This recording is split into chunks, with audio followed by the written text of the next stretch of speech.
दोस्तों नमस्कार। शुभ आशीष के साथ आपका स्वागत है।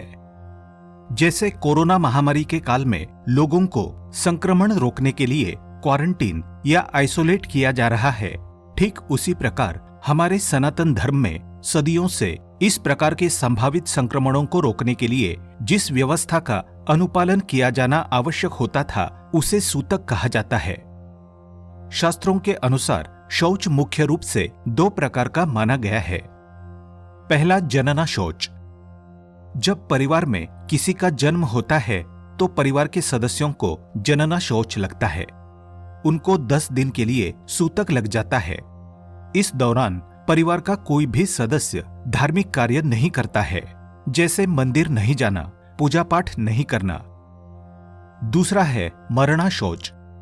जब परिवार में किसी की मृत्यु होती है तो परिवार के सदस्यों को मरणा शौच लगता है। गरुड़ पुराण के अनुसार परिवार में किसी सदस्य की मृत्यु होने पर लगने वाले सूतक को पातक कहते हैं।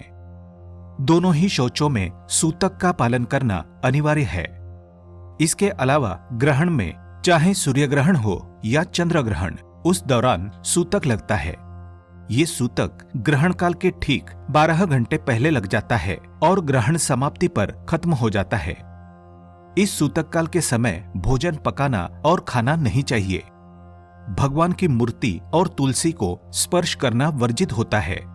इस काल में निजी कार्य जैसे दांतों की सफाई, बालों में कंघी, नए वस्त्र पहनना, वाहन चलाना आदि करने से बचें। आगे बढ़ने से पहले आप सभी से निवेदन है, इस वीडियो को लाइक करें, अपने दोस्तों और रिश्तेदारों से साझा करें और ऐसे ही ज्ञानवर्धक वीडियो देखने के लिए हमारे चैनल को सब्सक्राइब करके बेल आइकन प्रेस करें। क्योंकि दोस्तों, बांटने से ही ज्ञान बढ़ता है और दूसरों को फायदा पहुंचाने से पुण्य की प्राप्ति होती है। हिंदू धर्म में सूतक को बहुत ही महत्वपूर्ण बताया गया है। इसकी अवधि अलग अलग हो सकती है। निर्धारित अवधि के बाद शुद्धि कर्म करने पर वे सहज स्थिति में आ सकते हैं। अशौच भी दो प्रकार का होता है, एक स्पर्श की अयोग्यता और दूसरा कर्म की अयोग्यता। मरणा शौच में दोनों प्रकार का शौच माना जाता है, पर जनना शौच में माता को दोनों प्रकार का तथा पिता स्नान उपरांत स्पर्श योग्य बन जाते हैं। अन्य सपिंड स्पर्श योग्य होते हैं। किसी भी सूतक काल में भगवान की पूजा आराधना नहीं करनी चाहिए। सूतक पातक की अवधि में देव, शास्त्र, गुरु आदि का पूजन आदि धार्मिक क्रियाएं वर्जित होती है। सूतक काल के दौरान किसी भी नए और मांगलिक कार्य का शुभारंभ बिल्कुल भी ना करें। इन दिनों में मंदिर के उपकरणों को भी स्पर्श करना निषिद्ध है। यहां तक कि दान पेटी में दक्षिणा डालना भी निषिद्ध है। सूतक और पातक में व्रत नहीं रखने चाहिए।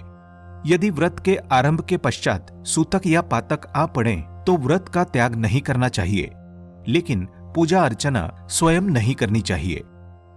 जब भी किसी व्यक्ति के घर परिवार के सदस्य की मृत्यु होती है तो उस कुल में कुछ दिनों के लिए सूतक काल लग जाता है। शास्त्रों के अनुसार ब्राह्मण को 10 दिन का, क्षत्रिय को 12 दिन का, वैश्य को 15 दिन का और शूद्र को 1 महीने का सूतक लगता है।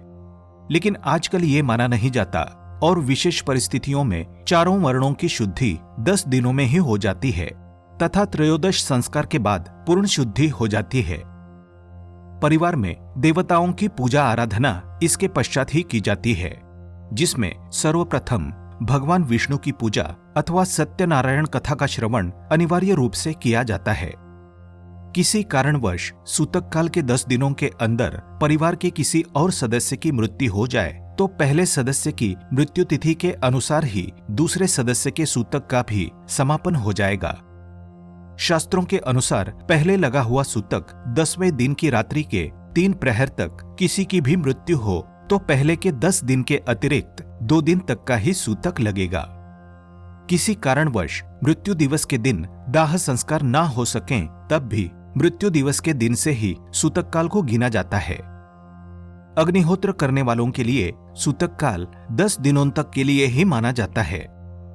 यदि कन्या के विवाह पश्चात माता पिता की मृत्यु हो तो विवाहिता स्त्री के लिए 3 दिन का सूतक माना गया है। मृत्यु के पश्चात जब तक घर में शव रहें तब तक वहां उपस्थित सभी गोत्र के लोगों को सूतक का दोष लगता है। पिता की मृत्यु के पश्चात यदि 10 दिनों के अंदर माता की भी मृत्यु हो जाए तो सूतक 1.5 दिनों के लिए और बढ़ जाएगा। यदि माता की मृत्यु के 10 दिनों के अंतराल में पिता की भी मृत्यु हो जाए तो पिता के मृत्यु के दिनों से पूरे 10 दिनों तक सूतक काल माना जाता है। यदि कोई भी व्यक्ति मृतक को कंधा देता है या उसके घर में रहता है, वहां भोजन करता है, तो उसके लिए भी सूतक काल 10 दिनों तक के लिए मान्य होगा। लेकिन वो केवल शव को कंधा देने के लिए शामिल होते हैं तो उनके लिए सूतक काल 1 दिन के लिए ही मान्य होगा। दाह संस्कार यदि दिन के समय ही संपन्न हो जाए तो शव यात्रा में शामिल होने वाले लोगों को सूर्यास्त के पश्चात सूतक दोष नहीं लगता। रात्रि में दाह संस्कार होने पर सूर्योदय से पूर्व तक सूतक दोष रहता है। सूतक काल में किसी भी तरह के मांगलिक कार्य तथा परिवार के सदस्यों के लिए श्रृंगार आदि करना वर्जित कहा गया है। आज की वीडियो में बस इतना ही। ऐसे ही और वीडियो देखने के लिए हमारे चैनल को सब्सक्राइब करके बेल आइकन प्रेस करें। धन्यवाद। शुभम भवतु।